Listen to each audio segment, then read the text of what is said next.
We made it through a very tough week, and we're here and we're excited. I'm Carrie Champion. This is First Take. Skip Bayless is in studio. Let's talk some football. It's Football Friday. What about this? Can I say something briefly? I told you this just before we went on air. I love this suit. Let me hear. Let's see what Stephen A. thinks about it. Maybe I got a chance today. Maybe Stephen A. in Los Angeles. No tie, extremely casual. You know I like that look as well. My gentlemen are bringing it. We try. Skip, the suit does look a little bit dapper. I'm impressed. It's rare, but you do have your moments.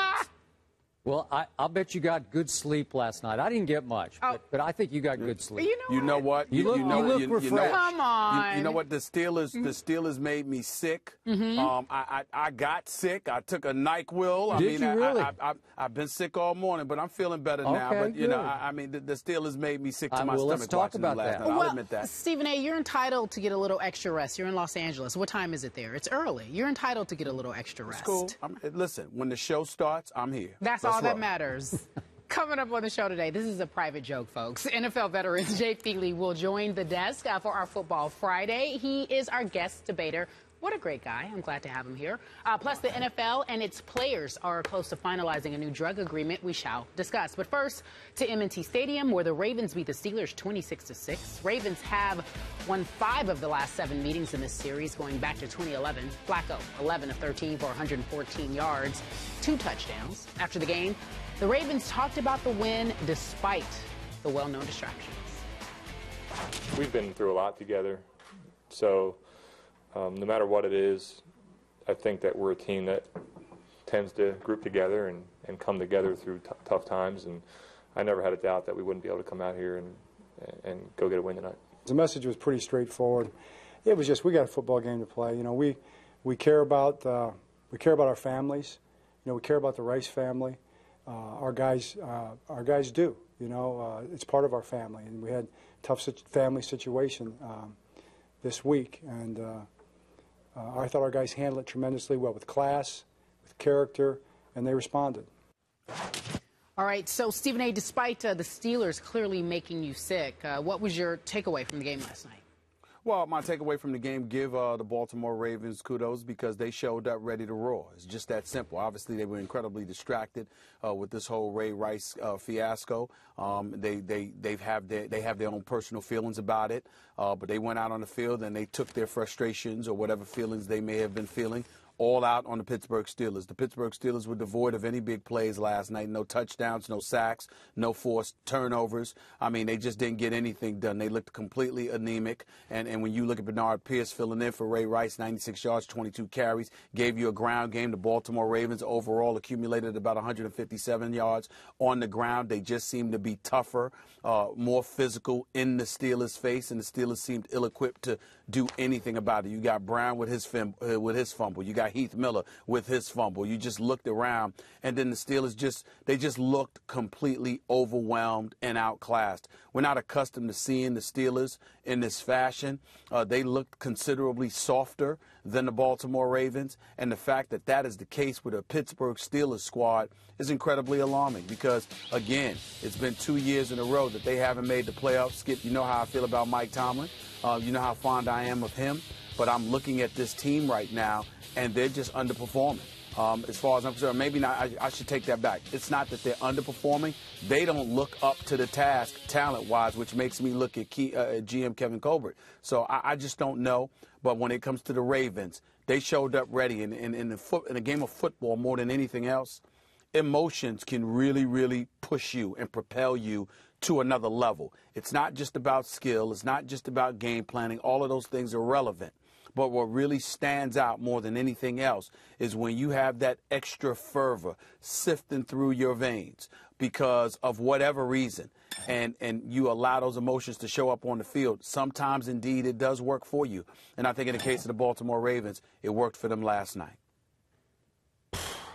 For Mike Tomlin's sake, I wish I could disagree with some of your points, and I can't. So I'm going to pile on. I'm going to ask you, as a longtime Steelers fan, what does it say to you that the Bengals from this division won at Baltimore a week ago, as you know, on opening Sunday, and that the Ravens have now soundly beaten the Steelers in Baltimore, And in Pittsburgh on opening Sunday, Brian Hoyer's Browns scored 24 second-half points to tie the game at 27, and it took a last-second field goal from Pittsburgh to survive that one. Well, obviously it tells me the Pittsburgh Steelers are in huge trouble, and it also tells me they are going to be the odd team out in this division. I still think the Bengals will win it. I think the Ravens will win a wild card. And I still think the Pittsburgh Steelers will miss the playoffs, which would mean Mike Tomlin could be in some trouble. Again, he is beloved by his management and should be. But you tell me, I'll give the floor quickly back to you.